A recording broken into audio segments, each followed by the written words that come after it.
¿Qué son los volúmenes y capacidades pulmonares? En esta clase, correspondiente a la serie de fisiología respiratoria, te estaré explicando todo el tema de la manera más fácil. Así que sin más, vamos iniciando.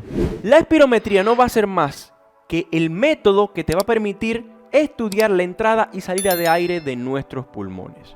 Mientras que el espirograma va a ser el registro gráfico de los cambios de volúmenes pulmonares en diferentes condiciones de la respiración. Aquí te represento un espirograma. En el eje vertical veremos los cambios de volumen pulmonar en mililitros y en el eje horizontal los cambios en cuanto a duración y tiempo. Lo que más llama la atención en ese espirograma va a ser esa línea en rojo que asciende y desciende, y aquí te explicaré por qué lo hace. Cuando inspiramos o tomamos aire o entra aire a nuestros pulmones, esa línea en rojo va a ascender porque el volumen pulmonar va a aumentar. Mientras que en la expiración sale aire de nuestros pulmones, esa línea en rojo va a descender porque el volumen pulmonar va a ir disminuyendo con esa salida de aire de nuestros pulmones.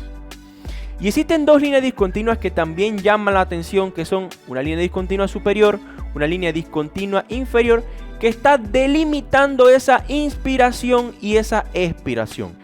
Si se dan cuenta, en este caso va a existir una uniformidad en cuanto al ascenso y descenso de la curva, una peridiosidad, si se dan cuenta aquí en cuanto a la duración. Esta primera respiración con esta segunda y esta tercera respiración tienen más o menos la misma duración en cuanto a tiempo. Cuando estén delimitadas esas respiraciones por esas líneas discontinuas, los ascensos y descensos de las curvas sean uniformes en cuanto a magnitud y tiempo, estaremos en presencia de una respiración normal. A veces se pueden dar cuenta que la inspiración o ascenso de la curva sobrepasa esa línea discontinua superior. En este caso estaremos hablando de que existe una inspiración mayor de lo normal o una inspiración máxima en caso de que llegue hasta el punto de este que le estoy representando. Mientras que a veces la expiración es mucho mayor de lo normal, sobrepasa la línea discontinua inferior y estaremos en presencia de una expiración forzada.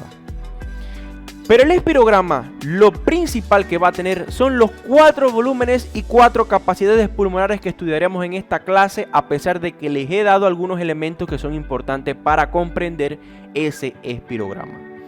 Y este espirograma va a estar representado para un varón adulto joven, ya que la edad o determinadas condiciones físicas en ese paciente puede propiciar cambios en ese espirograma. Pero como modelo se toma ese varón adulto joven. El primer volumen que veremos va a ser el volumen corriente, que no va a ser más que el volumen de aire que se inspira o expira en cada respiración normal. ¿Vieron la importancia de conocer que la respiración normal está delimitada por esas dos líneas discontinuas? Bueno, te facilitó comprender que el volumen corriente va a ser ese aire que se va a inspirar o expirar en cada respiración normal. Y que va a tener un valor normal de 500 mililitros. El segundo volumen es el volumen de reserva inspiratorio, que no va a ser más que el volumen adicional o por encima de lo normal que se puede inspirar. Si se dan cuenta, es todo lo que está por encima de esa línea discontinua superior. Y miren el ejemplo aquí. Este paciente expiró de forma normal, pero después hace una inspiración máxima. Todo el volumen que queda por encima de esa línea discontinua superior será un volumen de reserva inspiratorio, que va a tener como valor normal 3000 mililitros. El tercer volumen va a ser el volumen de reserva expiratorio, que va a ser aquel volumen adicional también, al igual que el volumen ese que vimos de reserva inspiratorio, que va a ser un volumen adicional, que se puede en este caso expirar por expiración forzada después de una expiración normal. Te explico en este ejemplo práctico. Se le pide a un paciente que después de inspirar de forma normal haga una expiración forzada o que bote todo el aire posible de esos pulmones. Todo ese volumen que se va a expulsar de los pulmones o que va a salir de los pulmones por debajo o representado gráficamente por debajo de esa línea discontinua inferior será volumen de reserva expiratorio. Y mírenlo aquí delimitado, que va a tener un valor normal de alrededor de 110 mililitros. Pero a pesar de que se haga una expiración forzada, en nuestros pulmones siempre va a quedar una cantidad de volumen, llamado volumen residual, que en condiciones normales va a tener un valor de 1200 mililitros. Pero te preguntarás, ¿para qué quedar ese volumen residual en los pulmones?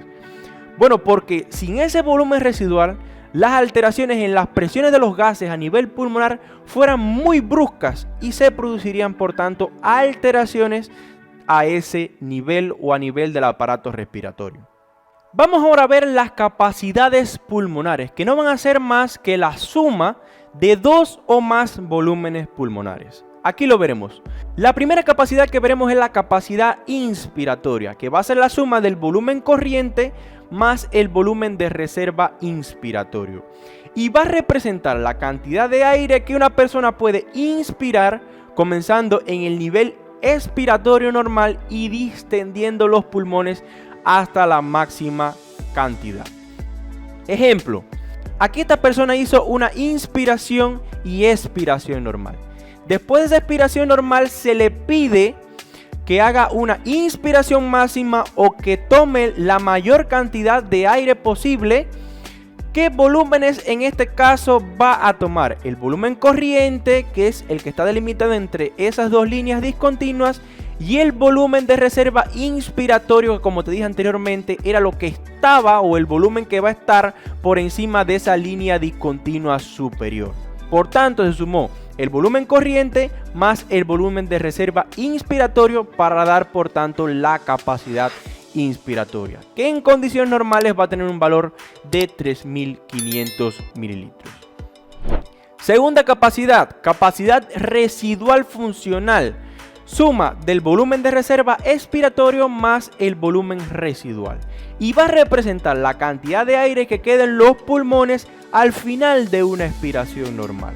No se realizó expiración forzada, por tanto, todo lo que quede después de una expiración normal va a ser capacidad residual funcional, o la suma del volumen de reserva expiratorio más el volumen residual, con un valor normal de 2300 mililitros.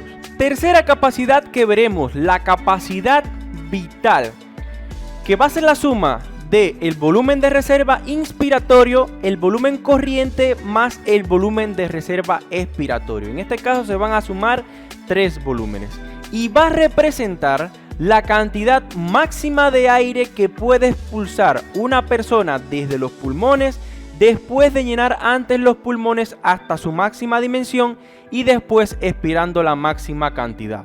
Te explico claramente. Se le pide a una persona que inspire lo máximo posible. Miren aquí como la curva ascendió hasta el punto máximo de inspiración ahí arriba. Y después de que hace esa inspiración máxima, se le pide que bote toda la cantidad posible o expulse la mayor cantidad posible de los pulmones lo más rápidamente posible. ¿Qué volúmenes va a expulsar, por tanto? El volumen de reserva inspiratorio, el volumen corriente más el volumen de reserva expiratorio.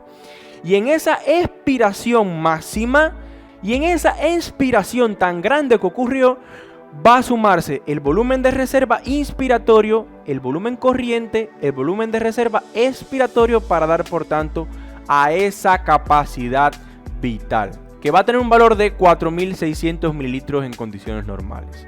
La última capacidad que veremos va a ser la capacidad pulmonar total, que va a ser la suma de la capacidad vital más el volumen residual.